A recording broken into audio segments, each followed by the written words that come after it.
Hello বন্ধুরা, সবাই কেমন আছেন?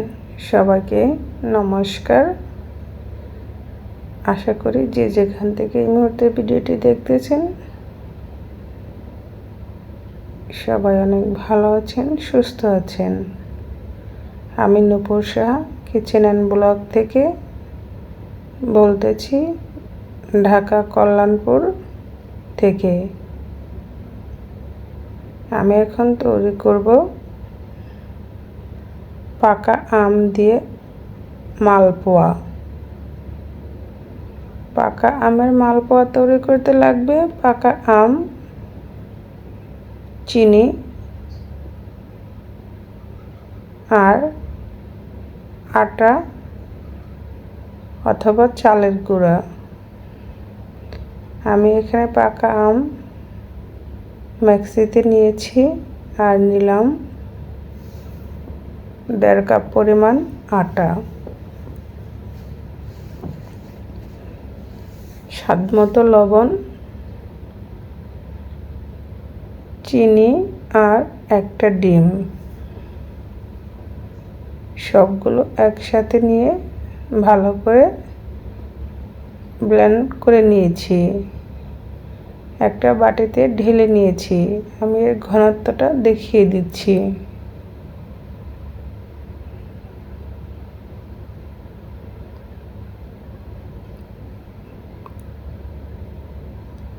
চুলায় কড়াই বসিয়েছি, তেল গরম করে নিয়েছি। এখন গরম তেলে গোলাটা পরিমাণ মতো দিয়ে দিব।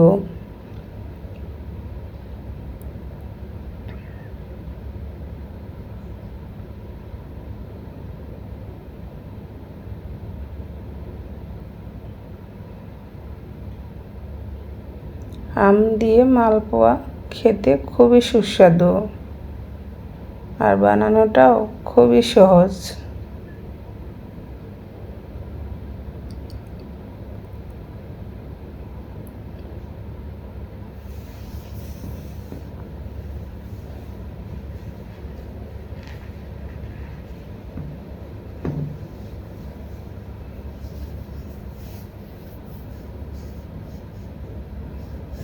আমি এভাবে ভেজে নিচ্ছি। দেখতে পাচ্ছ বন্ধুরা, কি সুন্দর ফুলে উঠতেছে। এবং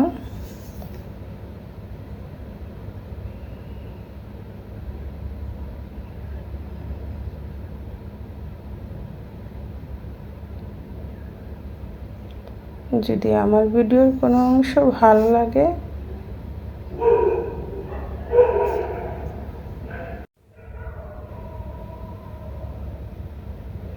আমি আরেকটা পাশ উল্টিয়ে দিচ্ছি। দেখতেই পাচ্ছ বন্ধুরা, কত সুন্দর ফুলেছে।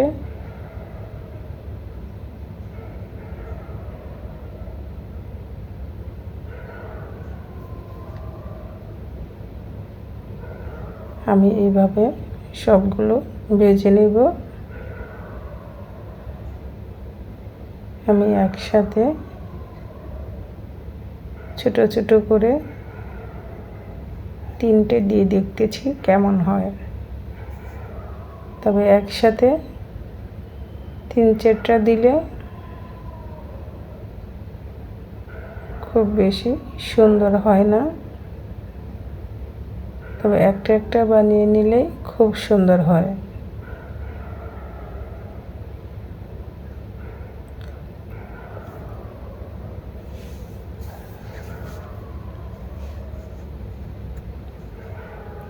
সবগুলো মালপোয়া এভাবে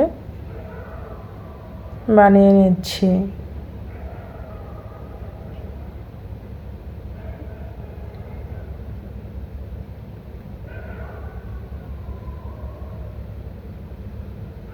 পুরাতন বন্ধু, নতুন বন্ধু, যারা কষ্ট করে রেগুলার আমার ভিডিওটি ধৈর্য সহকারে দেখেন, তাদের সবাইকে অসংখ্যবার ধন্যবাদ।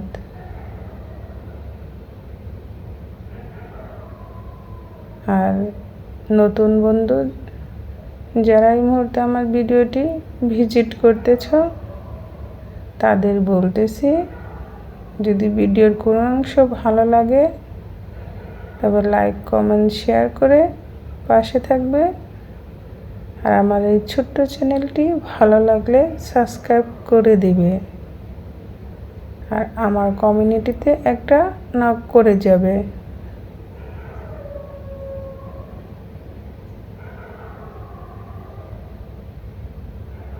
দেখতেই পাচ্ছ বন্ধুরা, মালপোয়াগুলো কত সুন্দর হচ্ছে।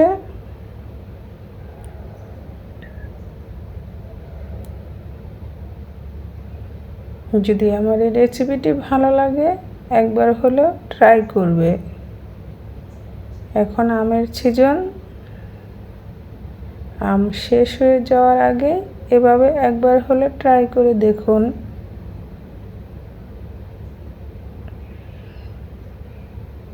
আম দিয়ে মালপোয়া খেতে কতটা ভালো লাগে।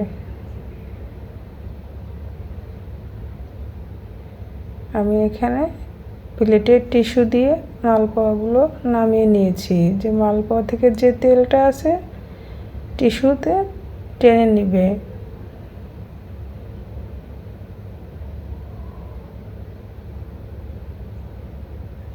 দেখতে পাচ্ছ বন্ধুরা কত সুন্দর হয়েছে। আর আমি এখানে চুলায় প্যান বসিয়ে তৈরি করে নিচ্ছি। পেঁয়াজ, কাঁচামরিচ, রসুন আর ফ্রোজেন টমেটো দিয়ে কষিয়ে নিচ্ছি। দিয়ে দিচ্ছি হলুদ গুঁড়া, ধনিয়া গুঁড়া,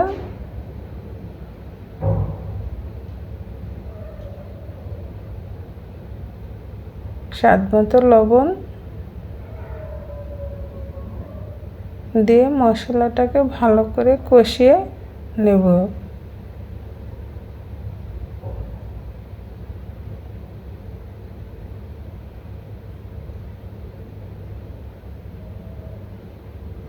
মশলাটা কষানো হয়ে গেলে দিয়ে দিব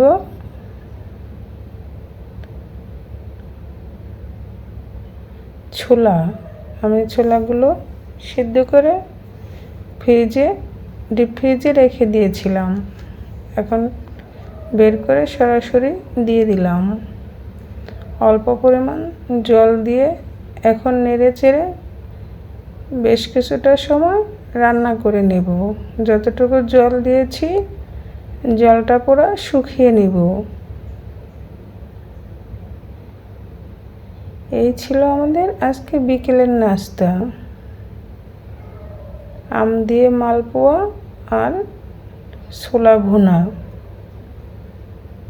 আমি খুবই অল্প মশলাতে ছোলাটা ভুনা করে নিচ্ছি। অল্প মশলাতে ছোলা ভুনা খেতে খুবই সুস্বাদু।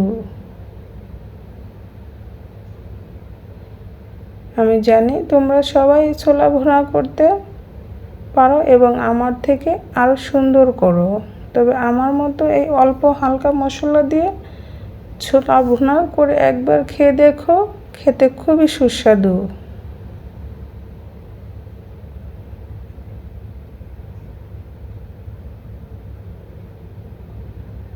আমি সম্পূর্ণ জলটা শুকিয়ে নিব।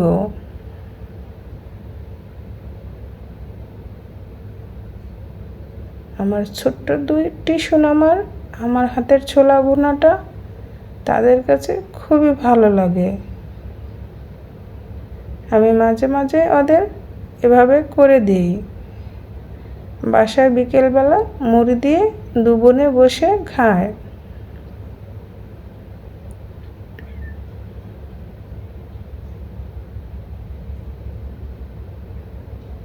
আমি সম্পূর্ণ জলটা শুকিয়ে নিচ্ছি। হয়ে গিয়েছে ছোলা ভুনা, চুলা থেকে নামিয়ে নিচ্ছি। যে যেখান থেকে ধৈর্য সহকারে আমার ভিডিওটি এতক্ষণ সময় নিয়ে দেখলেন তাদেরকে অসংখ্যবার ধন্যবাদ এবং ভালো থাকবেন, সুস্থ থাকবে। আবার দেখা হবে নতুন কোনো রেসিপি নিয়ে।